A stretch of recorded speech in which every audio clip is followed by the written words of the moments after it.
Dog Films presents Paid to Dream with Charles Dennis. How you holding up? A little nervous, if truth be told. Did you disarm the security system? Yes. Look, do I really need this gun? No, just let him beat the shit out of you. Rob you blind. There's no reason to be facetious. Oh, what if I turn off all the lights? Why? So that they'll think no one's home.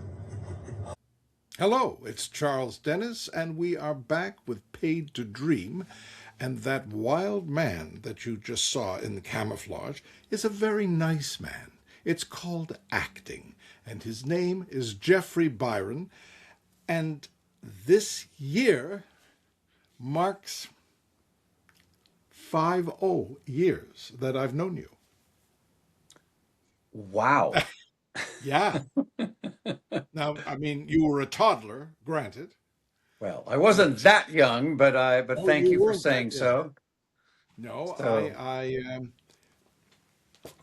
I had purchased my first house on Corey Avenue, just down the street from Doheny, and I had been living there a few months when I went to an event at LACMA, and there was your mother and her husband, Robert Nathan, and we discovered we were neighbors. I was then, at that time, married to an English woman, and your mother being the lady that you presented your papers to, if you were from England. We saw a lot of your mother and stepfather and met you. You did.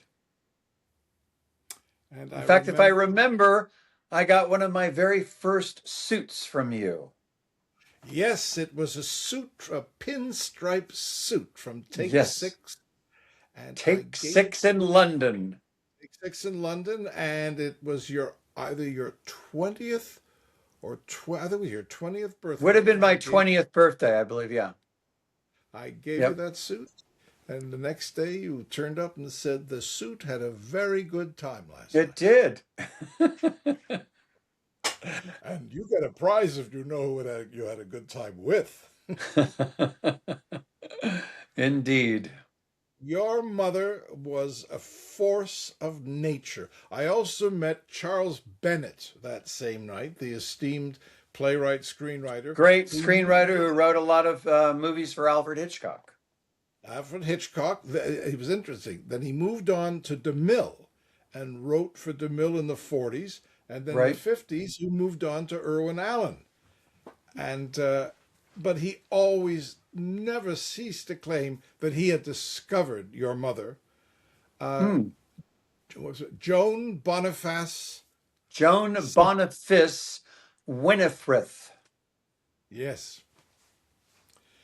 Was her father a clergyman? I can't remember. He was a clergyman. Mother was the black sheep of the family. So everybody else went into government or some kind of civil service, but mother wanted to be an actress. And she ran off and joined the Central School, which was, everyone knows of RADA, but the Central School was kind of like sort of the difference between Yale and Harvard. And then, yes, she began what was an incredible career in England before she, ventured off to the United States. Where she was the queen of the quota quickies, as they were Yes. known. Yes. Because if you wanted to show an American movie in England back in the 30s, you had to have an English-produced film on the bill. Right. And she turned up everywhere. But she also did one great one, which was King Solomon's Mines. Directed by her first husband, Robert Stevenson. Robert Stevenson, who went on to also, well, they came over together, obviously, at the same time. Do you know that story? No, May I share it? please. So both of them, they were both quite big stars in England. He a director, she an actress. They worked together a lot. They had their very first child, my late sister Venetia.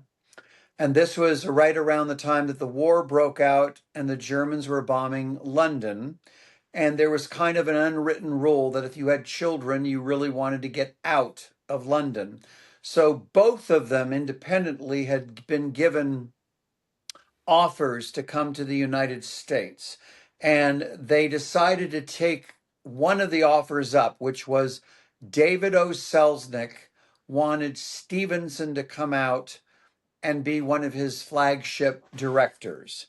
So they left England. They boarded the Queen Mary, which is even before the Queen Elizabeth.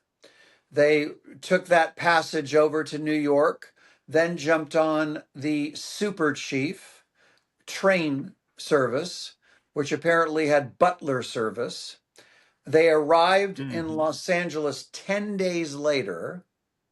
They were picked up at the train station by a chauffeured car and taken to the Garden of Allah Hotel, where they checked in, and Probably there was a picked up in Pasadena. yes, Probably picked up in Pasadena. and they there was a note at the front desk from David O. Selznick that a car would be coming at 7 o'clock to take them up to his house for dinner. And my mother said, "Are you joking? We've just been on this 10-day trip. I'm exhausted." And Robert Stevenson rightfully said, "You don't say no to David O. Selznick." So they pulled themselves together. They got all dressed up. They went to Selznick's house, which was up in Holmby Hills. And they arrived, and it was a very intimate dinner party with the Selznicks, Stevenson, my mother, a fellow named Clark Gable, and his wife, Carol Lombard. And they had a dinner, and then after the dinner, Selznick took them into his screening room. Remember, my mother was exhausted, and they had to endure a 7-hour cut of Gone with the Wind. No one had seen it. So that was their first entree into Hollywood. And ironically, Stevenson did not do a deal with David O. Selznick. He ended up doing a deal with Walt Disney, and he signed 25 one-year contracts with Disney. And of course, he ended up becoming Disney's flagship director. He directed Mary Poppins. He directed, I believe, Search of the Castaways, The Love Bug, et cetera, et cetera. Yes, but those were in the 60s. But I believe, because I know that Selznick put together a package of Jane Eyre with Joan Fontaine and Orson Welles and Robert Stevenson directing it. Then he sold it to Fox.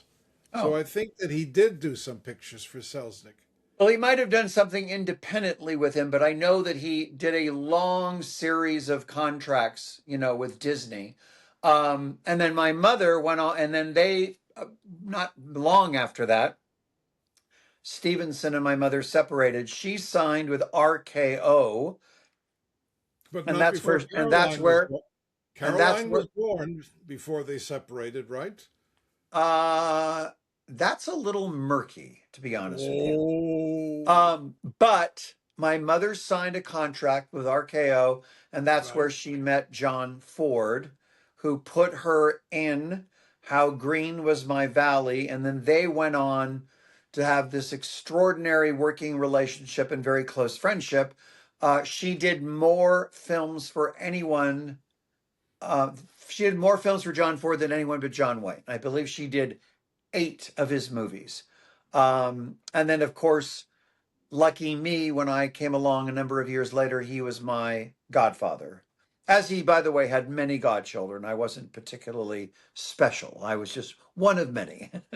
So, Well, I remember when we were neighbors, your mother was great in drafting people, certainly drafting me into service for various things. So she got me to be a bartender one night at the annual, I think it was Barbara Ford's birthday party that she gave her every year.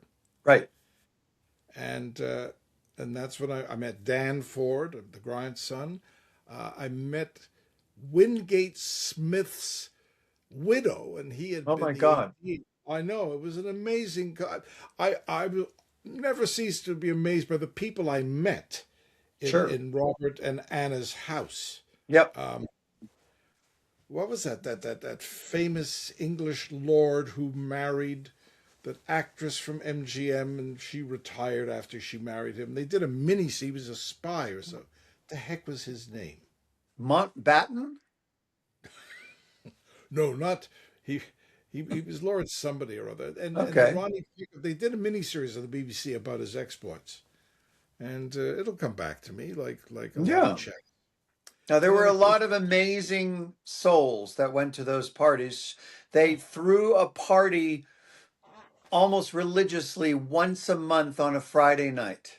And there was a running joke that if a bomb went off, the whole town would have closed down. So they had, because Mother brought all the movie people and Robert brought all the literary people. So it was a pretty wow crowd. It was pretty amazing. So when I met Robert, I was blown away because when I was in high school, I used to do illegal adaptations of books that I liked. I did them on stage, and one of them was Portrait of Jenny, which I actually did two productions of.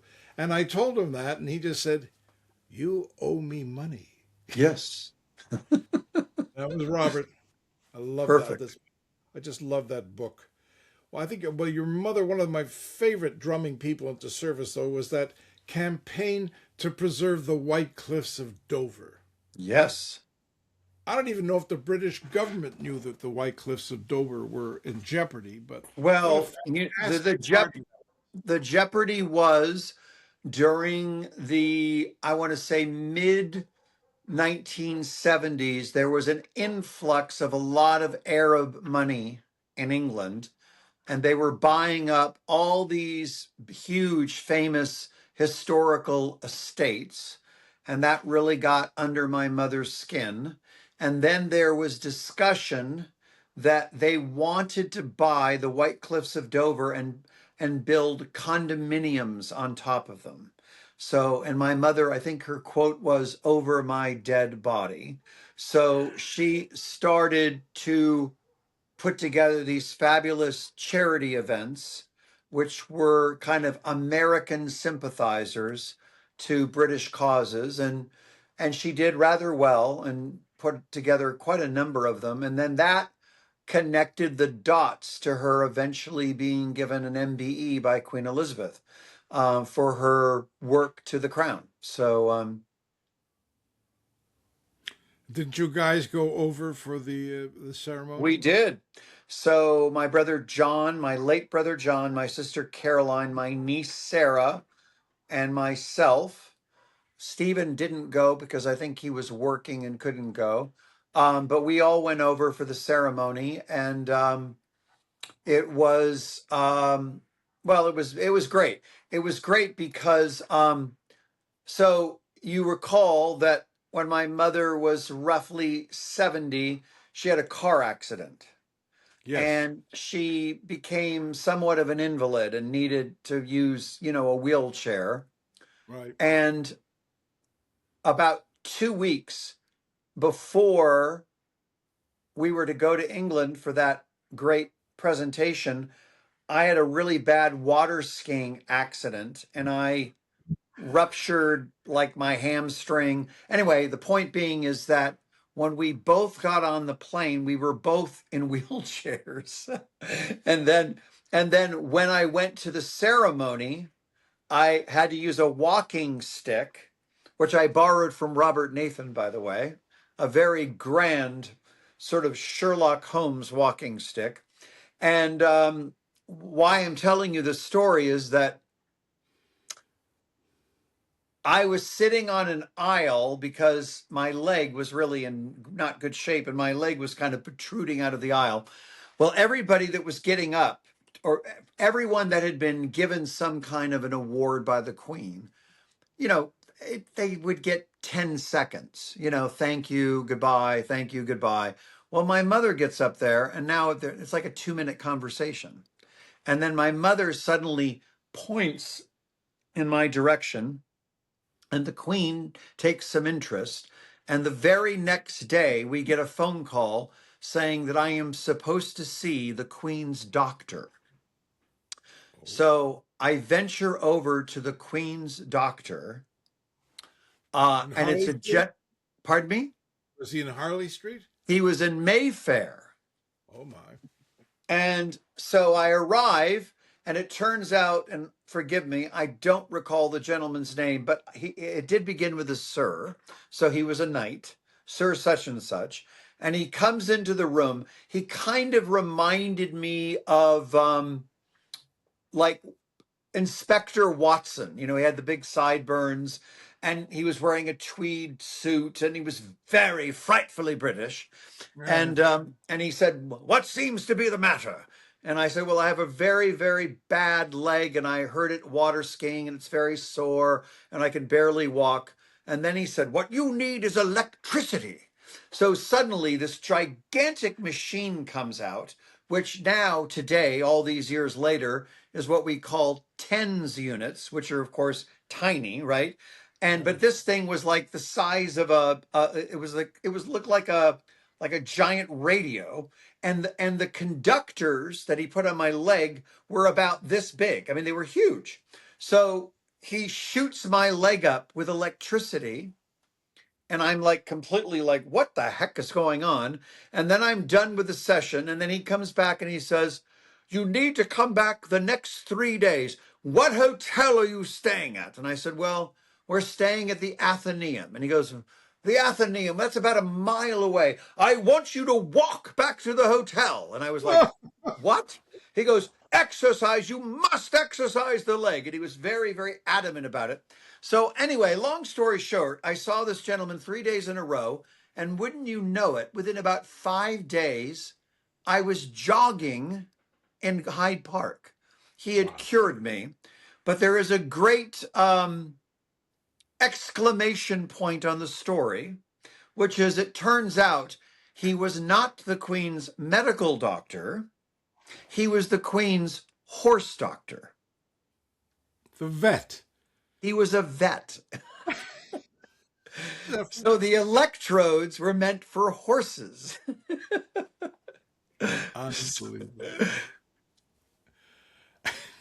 And the sequel to this is the next year you won the Kentucky Derby. Correct. No, but anyway, what was so great about it was that, and this is very typical of my mother, and of course you would recognize this, that everybody that got up to get knighted or get whatever award, they literally got 10 seconds. And my mother had about 2 minutes with the Queen just chatting back and forth. It was just so typical of my mother. But now, a lot of people will remember your mother later in her life as playing Lila Quatermain on General Hospital. yes. But I recall you coming to see me in a bit of a state because they were trying to screw her out of her pension or her medical. What was it? Do you remember that? Yeah, well, that's not quite right. What No, it but was, I what helped it you write my was, letter. what happened was that, you know, in fairness, being fair to both sides, mother had just turned 90 years old, and they had made the decision to take her off of contract, not to be a contract player anymore. Now, one could look at the other side and say, well, in fairness, she was 90 and she wasn't necessarily, you know, a front burner character anymore. She was, you know, although she was an incredibly important character, by that time, she wasn't necessarily a front burner character. But the other side of the coin was that for many, many years, 25 years, as long as the show had been on the air, ABC had been incredibly loyal to their long-term employees. And there were other characters on that show that had been on it even longer than Mother had been, and they kept them on contract until they candidly passed away. So this was sort of a new administration that did it, and I thought it was really a crummy thing. And the reason I thought it was crummy was because at that time in my mother's life, that was her life. That was the thing that got her up every day. And again, going back to the other side of the coin, I can certainly give General Hospital the credit for probably elongating my mother 10 years of her life because she so looked forward to going to work. But when her contract was over and we tried to twist their arms and it didn't work, mother left us 6 months later. I mean, that was just, she went very quickly after that. So now, that being said, she lived until she was 91. So it wasn't like she was shortchanged. She had an incredible life, a long life.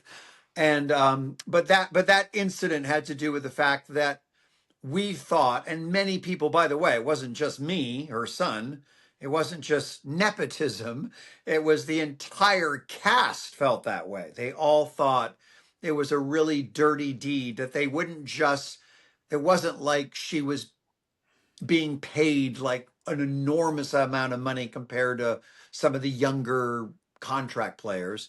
And it would have just been a more classy way to do it. And that was the beef.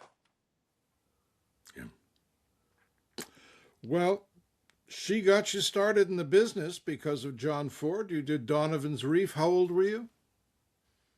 I was 7. And I worked before then. What happened was my mother's agent at the time came over to the house on a weekend to visit with her. And I was in the background playing. And the agent apparently looked at me and then looked at my mother and said, "Does he want to act?" And my mother never asked me if I wanted to act. So she said, just yelled over to me, "Do you want to act?" And I was like, okay, like that. And suddenly I was acting. So he represented me. And then I started working. Um, Was the and Twilight Zone before Donovan's Reef? Twilight Zone was before Donovan's Reef. Oh, So I did the very last episode ever filmed of the Twilight Zone, which of course I didn't know that at the time. I read that many years later. It wasn't the last one that aired, but it was the last one that was actually filmed. And of course, I worked opposite the great Mary Badham, who was all of 10 years old. I was 7. And of course, she had been nominated for an Academy Award for To Kill a Mockingbird. And that began a very long friendship between my mother and Mary Badham Sr. And then, of course, Mary Badham's older brother was a fellow named John Badham, who became a director, quite a famous director, who directed Saturday Night Fever and War Games, among others. Um, and then, yeah, maybe 6 months later, my mom took me over to Paramount, and I was standing at attention in front of my godfather. Didn't have any idea why I was there. And he was sitting behind his desk, smoking a cigar and chewing on a handkerchief, which is what he did, a disgusting habit. And he said, I want the kid to be in the movie, and we're going to have to dye his hair black, and we're going to have to do this, and we're going to have to do that. And I was like, okay. So I was set because I was playing a half Hawaiian child. So very famous makeup artist Bud Westmore did my makeup, actually slanted my eyes, which of course everybody would be aghast at today, but that's what they did. And then they dyed my hair jet black. And I was ready to go on location to Hawaii for 6, 7 weeks, whatever it was. And my mother, of course, was supposed to be my guardian, which she always was. She was always with me, when I was filming, because she's the one that was my dialogue coach and helped me and, obviously everything. And then, like a week before I'm ready to leave, she gets a call. She gets hired to play the neighbor in Whatever Happened to Baby Jane. So she can't go.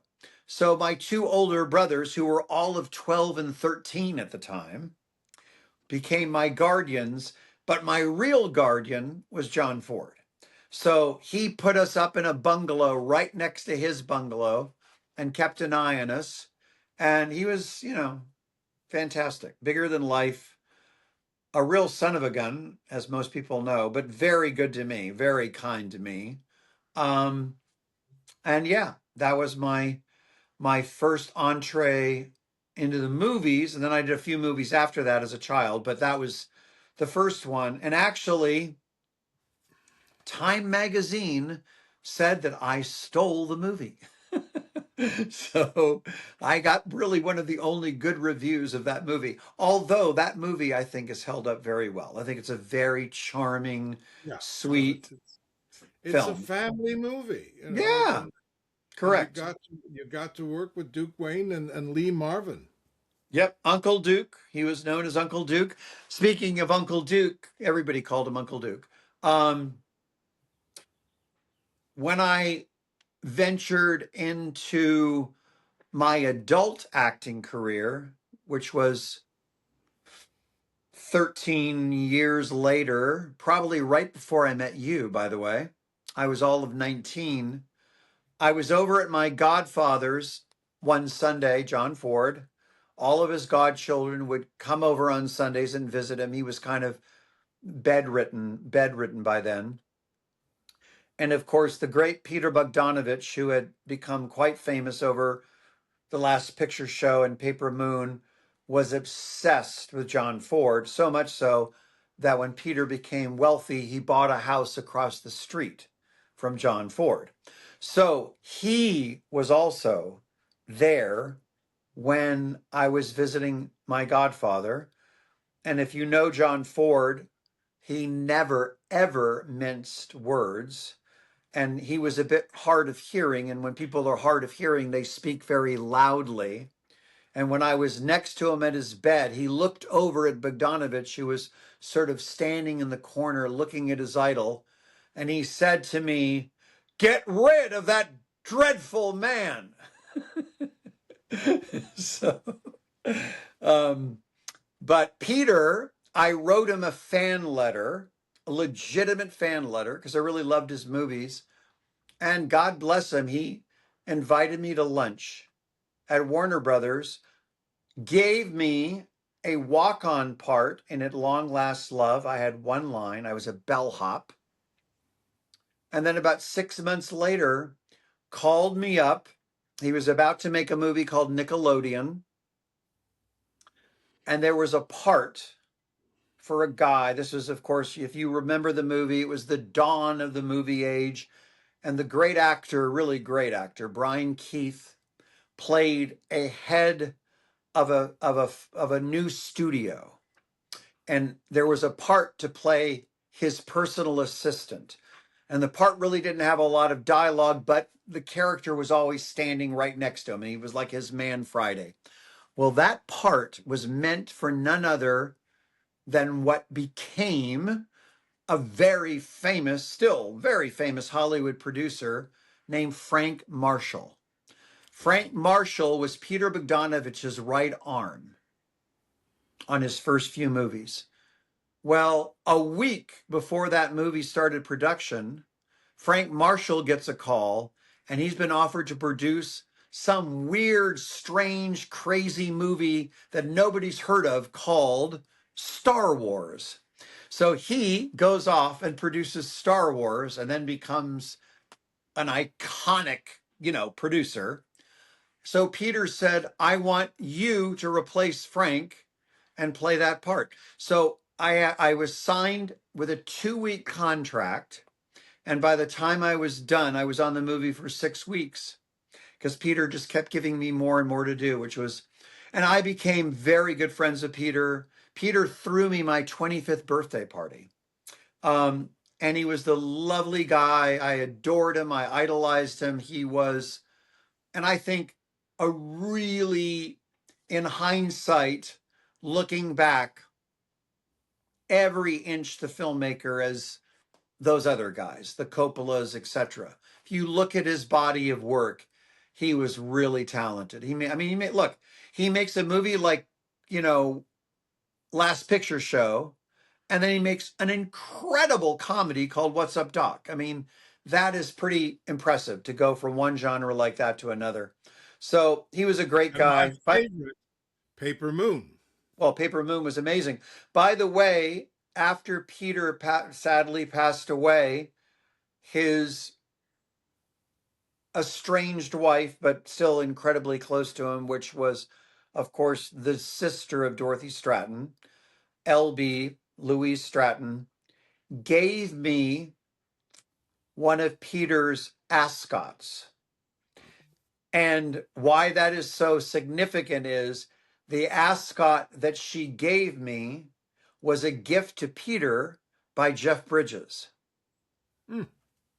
So I own an ascot that was owned by Peter Bogdanovich, but given to him by Jeff Bridges. What a provenance. Well, Exactly. before we leave, because our time Yes. is running short, I want to apologize to you because the 2 times I've had the joy of directing you, I've ended up, you got shot in the first movie, and the True. second movie, you fell off a balcony. I did.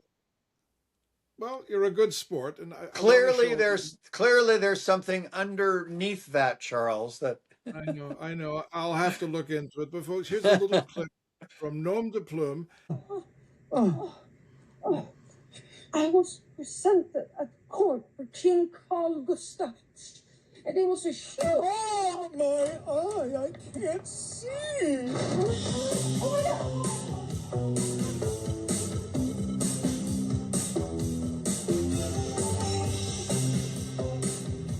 Alvin, up there. Yes. Oh, no. Oh, whatever must you think of me? And when we get to episode 2, Jeffrey will be returning in several pieces. It's been wonderful seeing you as always. Thank if you. you liked our show, and you better, click like, tell your friends. This has been Paid to Dream with the incomparable Jeffrey Byron. Too kind, and thank you, good sir.